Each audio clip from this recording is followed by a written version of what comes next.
Good morning, everyone. I'm Riley King, and welcome to this Saturday morning edition of Good Morning, New Hampshire. It is Saturday, July 27, 2019. Let's begin with your local news. First up, person of interest. Police identify person of interest in Concord death investigation. Let's take a look at this video from WMUR News 9.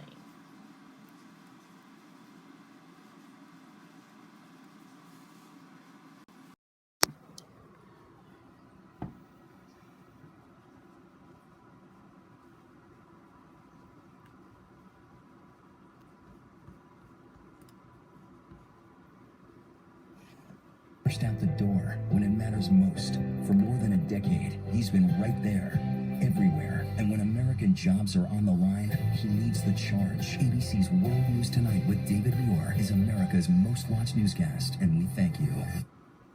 Now to breaking news from overnight in Concord. Authorities need the public's help identifying a person of interest in connection with a suspicious death of an adult male that happened late last night. The identity of the man killed has not been revealed. An autopsy is scheduled for later today. State police and the Attorney General's office are helping with this investigation. Police are looking for a 2012 blue Mazda 3 sedan with a New Hampshire license plate number 4055307. If anyone has information, please contact Lieutenant Sean Ford. The number there at the bottom of your screen. Okay, and there you go on that video and that report.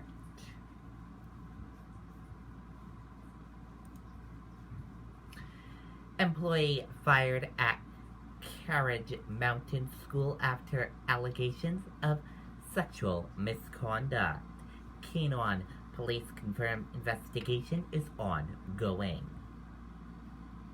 Administrators at the Carriage Mountain School in Keenon say they have fired an employee after receiving allegations that she had sexually contracted with a student.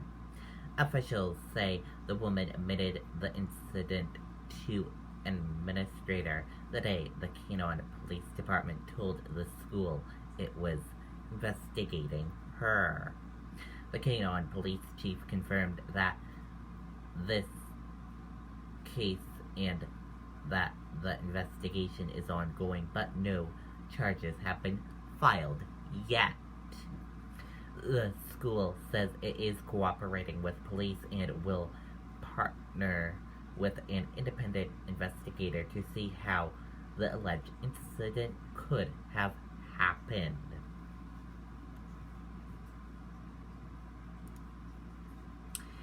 AG finds in manager accused of shoving couple she assumed to be Muslim. Manager will also pay restitution to the couple. Let's take a listen to that video from WMUR News 9, Mike Cronin.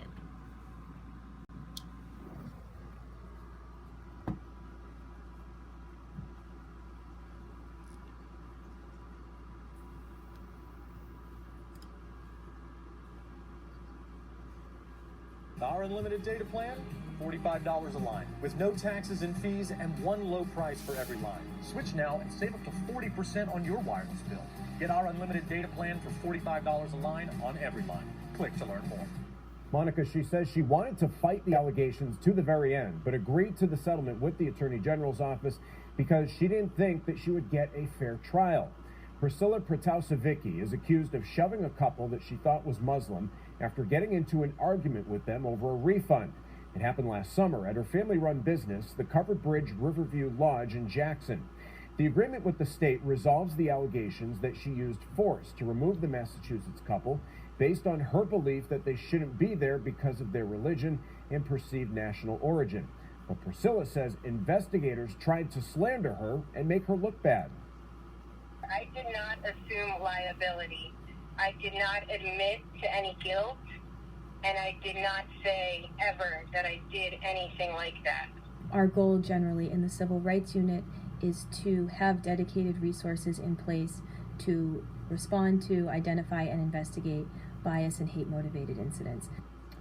Priscilla was fined $10,000, but $7,500 of that will be suspended for a year if she complies with the settlement. She will also pay an undisclosed amount of money to the couple. Live in the studio, Mike Cronin, WMUR News 9. Okay, and there you go on that video and that report. Shaheen on former drug recovery advocate. It is just outrageous. Let's take a listen to that video from WMUR News 9, Siobhan Lopez.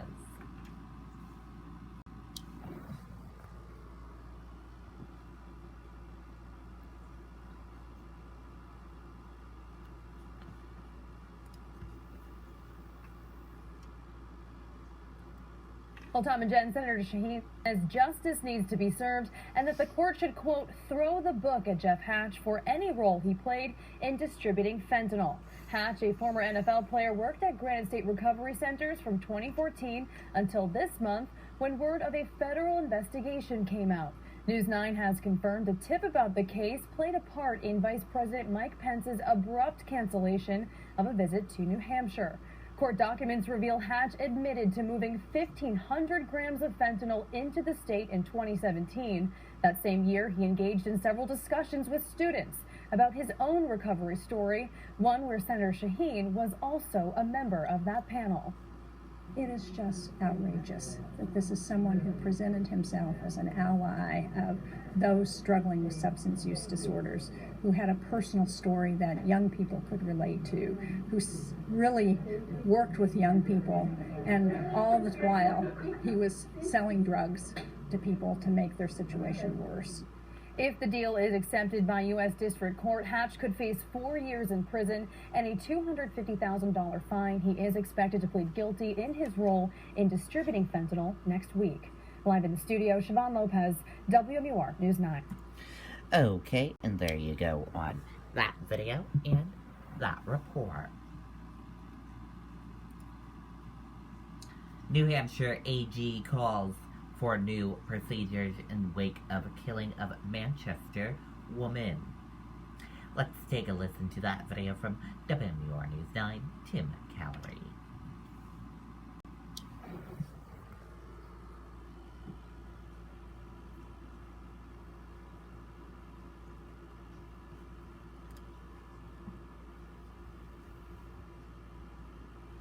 Five-year-old Damien was arrested last October after police say he strangled and threatened to kill his girlfriend Jennifer Burpee. He was later indicted by a grand jury. However, those charges were null prossed, or essentially dropped, by the assistant Hillsborough County attorney because the office says Burpee recanted her story.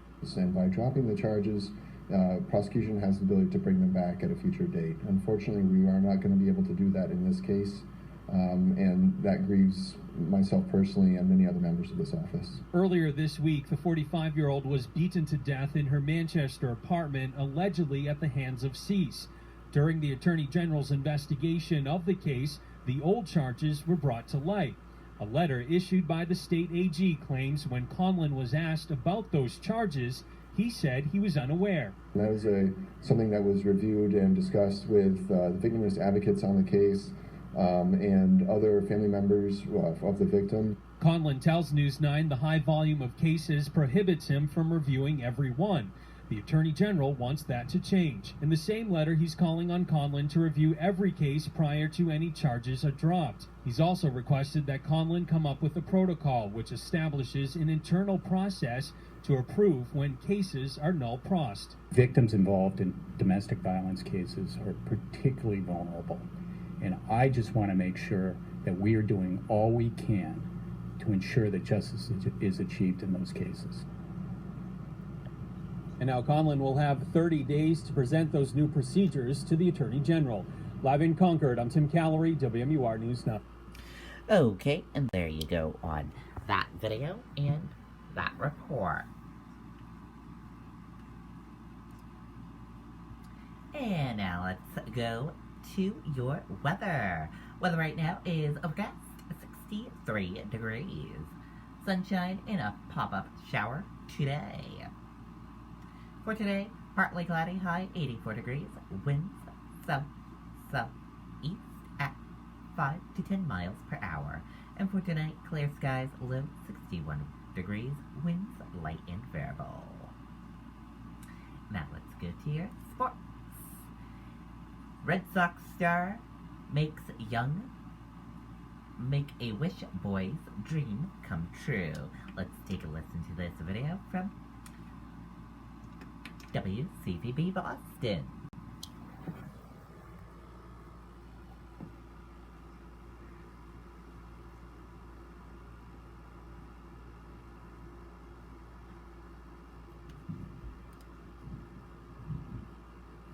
Show me making it. Oh, I have one you'll like. The Best of Amy Poehler. Experience the entertainment you love on X1. Access Netflix, Prime Video, YouTube, and more, all with the sound of your voice. Click, call, or visit a store today. A dream come true for any Sox fan walking on the field to catch batting practice in America's favorite ballpark. 10-year-old Nico Sapienza taking it all in, starstruck, shaking hands with his hero. Mookie Betts signed autographs and showed him around like one of the guys. How you doing? How to score? It was great. I'm a big Red Sox fan. The dream come true made possible by Make-A-Wish Massachusetts and Rhode Island. Nico has spinal muscular atrophy, a genetic disease that affects part of his nervous system that controls muscle movement. It's something he's always wanted. Mookie's great. The hug was nice. His mom grateful to see her son happy. Look where we are! Because he got a wish granted. Just a blessing to know that you have this platform and you just have to use it the right way. When we have a bad day out here, that there's always somebody looking up to you and that you have to be positive for. Nico plays ball too through the Jimmy Fund, and treatments from Boston Children's Hospital help keep him playing his favorite game. And tonight, after a private tour, he'll watch his favorite team front and center. Unless I win. Okay, and there you go on that video and that report. Very cool indeed.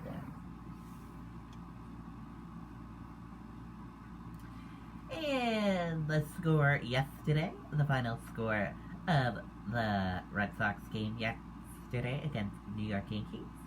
That score, New York Yankees 5-10 for the Boston Red Sox. Boston Red Sox won yesterday. Congratulations, Boston Red Sox.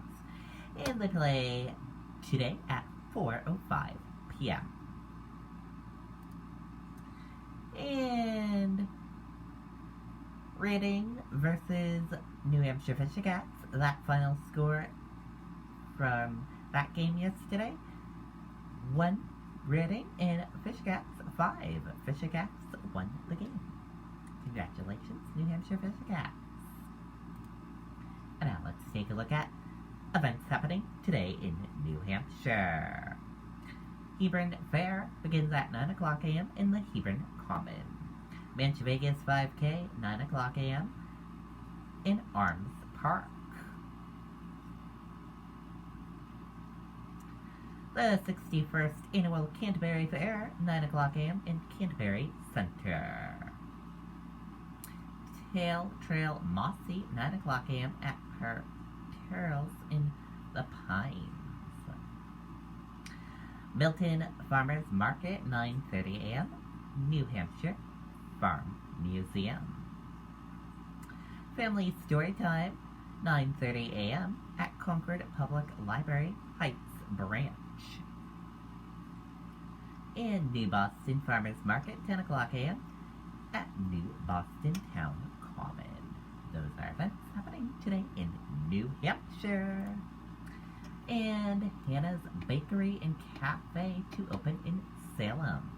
A new bakery and cafe space will be opening at the 997 Plaza at 403 Main Street in Salem later this fall. Very cool indeed. And that does it for this edition of Good Morning New Hampshire. I hope you all enjoyed this edition of Good Morning New Hampshire. Have a great Saturday morning, everyone, and have a great day, everyone. See you back here later on for Good Evening, New Hampshire. Goodbye, everyone.